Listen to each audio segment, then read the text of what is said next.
सोलापूर कृषी उत्पन्न बाजार समितीमध्ये कांद्याची आवक जी आहे ती कुठेतरी घटल्याचं चित्र पाहायला मिळत आहे आणि त्यामुळेच कांद्याचे दर देखील कमी झाल्याचे चित्र जे आहे ते या सोलापूर कृषी उत्पन्न बाजार समितीमध्ये पाहायला मिळत आहे।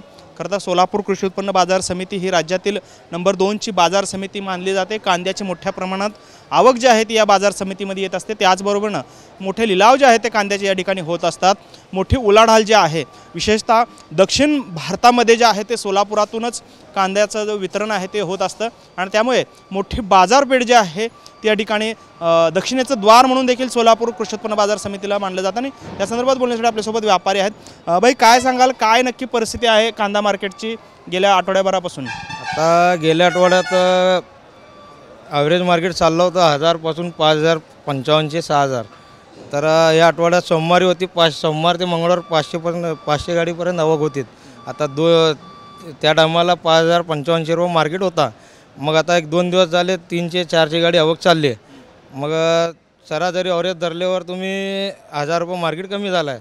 ॲव्हरेज मार्केट आता चाललं आहे सध्याला 20 पासून 4500, एखादा वक्कल 5000 पर्यंत चाललं आहे मार्केट। आता याचं कारण म्हणजे तर चौकडे जेवढं पण म्हणजे जिल्हे आहेत प्रॉपर तिकडचा माल चालू आहे। दुसरा म्हणजे तर केरला आणि तामिळनाडूला पाऊस चालू आहे, याच्यामुळे जरा रेट डाऊन झाला आहे। आपण पाहतो की केरळ असेल त्याचबरोबर तामिळनाडू असेल या ठिकाणी काही प्रमाणात पाऊस आहे। काही दिवसांपूर्वी तिथे वादळ देखील येऊन गेलं आणि त्यामुळेच त्याचा फटका जो आहे तो या इथल्या कांद्याला देखील बसल्याचं चित्र पाहायला मिळतं। साधारणपणे 1000 रुपयांनी कांद्याचे दर जे आहे ते पडल्याचं चित्र पाहायला मिळतं आहे। त्यामुळे एकंदरीतच या सर्वाचा फटका जो आहे तो शेतकऱ्याला देखील बसताना आपल्याला पाहायला मिळतो आहे। कॅमेरामन विनोद उमनाबादकरसह सागर सुरवसे, TVN मराठी, सोलापूर।